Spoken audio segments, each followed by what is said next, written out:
So if you notice when people are walking through the aisles, anytime they pick something up, they're just so quick. If you notice now, a lot of people look at the back. They're always looking at what's in this and what's not in it. And you always have to read the fine print. But like me before, I wasn't reading all this. I'll see, oh, this says, oh, pumps energy, strength, everything. Oh, this is healthy. But after you really take your time and use it, trial and error, and use yourself as a guinea pig, then you know this is not the product for you.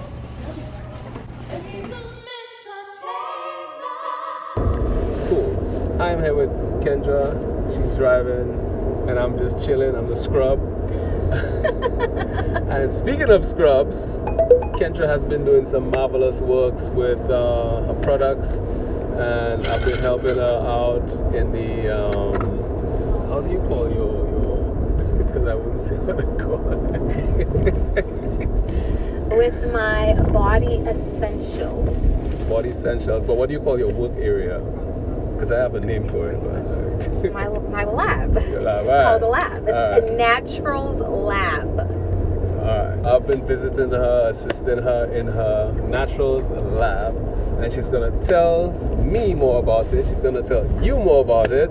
So Kendra, first of all, what got you into your natural essentials? So basically it all started, I want to say, last year. I have a creativity side of me that I never really brought out of light. I always, started with my hair because I have natural hair. I've always done different mixtures of oils just to see, what works with my scalp versus what doesn't. I have very sensitive skin. And then I have, 3 beautiful kids who also have very sensitive skin. So I always had to, do a trial and error to see what really works for us. And then one day I woke up on a Sunday while my mom's cooking in the kitchen, and I said, you know what, Mommy, today is the day. I want to learn how to do natural products from head to toe. So from body scrubs to hair stuff to face stuff to even, yoni stuff. Like, I want to get as natural as possible because I've noticed with these products that I was using on a daily basis, my skin can only use it for a certain amount of time, and then it stops working for me. So then I have to go back again and try something else and go back again. So I said, you know what, I want to start something for myself and let's see where it goes. And eventually I want to just own my own business and work for myself and build a foundation for my kids. What was the start? What was the first thing you did? How did you get going? So the first thing I did actually was a body scrub because, everyone in my family just always likes lotion, scrubs, just always something. Well, our hands are always in water. So I said, you know what, I need to find something to help with the harshness from the water. So I started my research and I said, how the simple thing is, how do I make a homemade body scrub?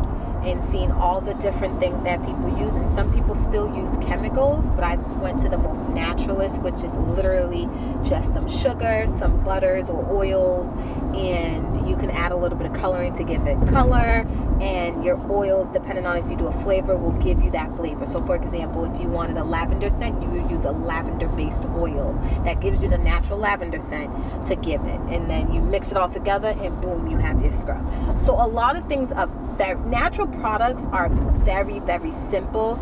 It does seem like it's a little bit intense, but it is more simple than you can even think of. So I started with my scrubs. Then I said, okay, once you have a scrub, you need a moisturizer. So that's when I went to like my body butters and lotions and oils.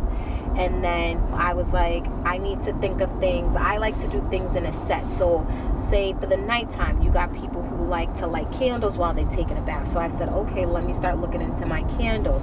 I did a lot of trial and error with waxes, and I noticed beeswax, even if it's natural, I said beeswax is not the way to go because they crack.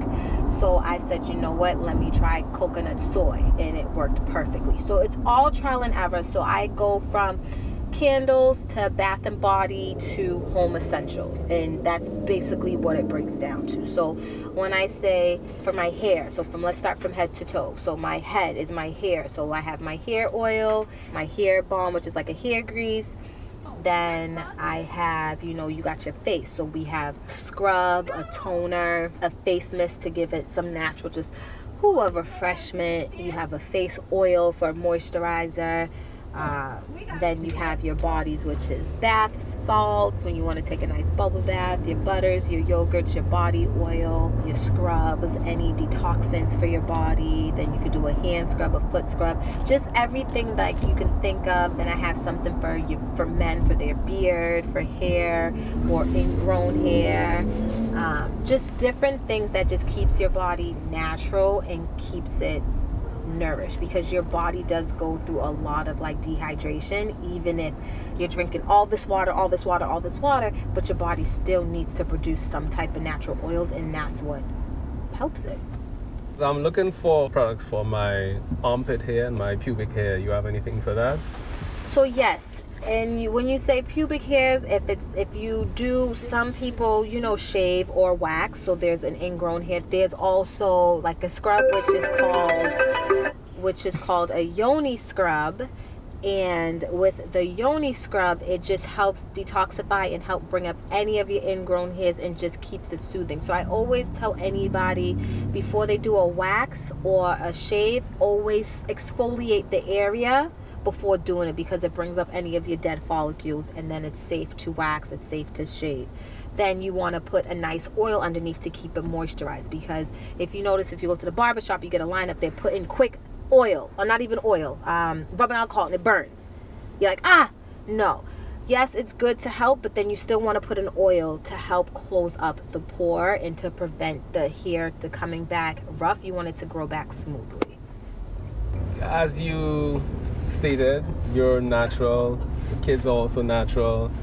How easy is it from someone to move to the products that they're familiar with, buying it in the stores off the shelf, to going into natural products? Is it something that you can transition into immediately, or is it a slow, progressive step? I think transitioning to anything, it's either you could do it cold turkey or you have to take your time. That's just anything. You know what I'm saying? So your body definitely gets used to, it's quick. Oh, let me go to CVS. I ran out of lotion. I'm going to go to CVS. Natural products tend to be a little bit more expensive, but then it's also not only a little bit more expensive, but they come in smaller quantities. It's like that because the products that we're using is very rich. So it has to be like that. So for example, for like my body butters, everything in there is all pure butter that I have to mix together, blend together to get you that nice whipped effect. So I can't just, go to CVS and get some Cetaphil lotion. Let me put it on my skin. You know what I'm saying? So with natural products, you have to understand, because it's natural, your skin doesn't get tired of it. Where when you're doing a regular Cetaphil lotion or an Aveeno lotion, after a while you can't use it. For example, my kids, before I got into this natural thing, I could only use a certain Aveeno at a certain time of the year, if that makes sense. So there was like an Aveeno night balm, like a thicker one, which is more Vaseline based. I can only use that in the winter, right? In springtime, I had to use the lotion, which was a little thinner. So their skin would react differently throughout the season. Where that with the natural products, with the butters and oils, everyone's like, oh, it's oily, it's gonna make my skin. No, because it's natural oils, it does come off and seem like it's gonna be a little bit oily and leave you shining. But if you notice, once you put it on, you put it on, it shines for a second, but then after a while the shine goes away and you don't have that greasy effect. So that's why it's like me transitioning from using store stuff to natural. I did it cold turkey, but some people still take time. Like I have my sister Anya, who went from using Dove spray deodorant to, let me try one of your natural deodorant sprays. And she, gradually started using it, and then boom, that's what she uses. My brother Gav, he's been having issues with his eczema. So I said, you know what, let me make you an oatmeal soap and a honey for your eczema. Let's see how it works. From that day, it's been a couple months now, that's all he can use. And the problem is, because his skin was lacking so much of that nutrients, he was using these dermatology proven lotions, but it wasn't working all year round. Once his body got used to this natural effect and this constant, consistency of the same rhythm of the butters and soaps, his skin doesn't react. And he started using it, I want to say maybe like April, May, so that's springtime. Then he used it throughout the summer. Now we're in the fall and he's still using it, and he hasn't had any issues with his skin. So it's all about consistency, and the thing with natural products, they're always consistent. If you notice, when you look at these, you know, store brand products, you have all these type of preservatives, but there's all type of alcohol base in it, which dries out your skin, and that's not good for you.